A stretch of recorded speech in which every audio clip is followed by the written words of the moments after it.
Bonjour, c'est Marianne de chez Filigrane.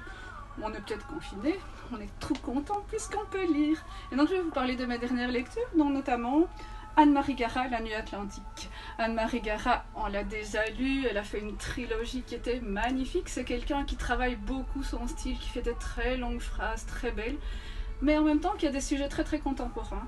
Dans La Nuit Atlantique, celui qui vient de sortir, elle va nous parler d'une jeune femme qui va passer une semaine dans les Landes pour revendre la maison qu'elle a achetée sur un coup de tête 10 ans auparavant.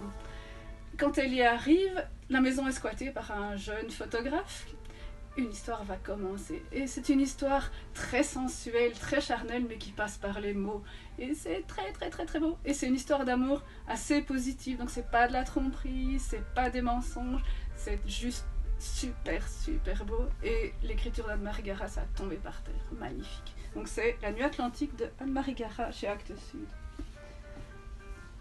Encore un autre coup de cœur, c'est Le Bal des Ombres de Joseph O'Connor, qui est un écrivain que je n'avais jamais lu, qui en a déjà fait beaucoup, qui est un écrivain d'origine irlandaise. Et on suit d'ailleurs un Irlandais qui est administrateur d'un grand théâtre, le Lycéum. Il est très ami avec le directeur du théâtre et qui est un acteur shakespearien, une grande gueule, assez imbu de lui-même, très très sûr de lui, très insupportable, qui le phagocyte complètement, qui l'empêche d'écrire. Ils sont amis, mais donc c'est une relation un peu particulière.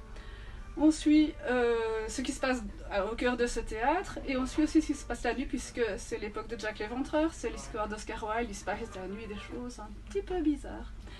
Et petit à petit, on va découvrir que cet Irlandais, en fait, c'est Bram Stoker, celui qui finira par écrire Dracula, et que le directeur du théâtre va lui servir d'exemple pour créer son vampire.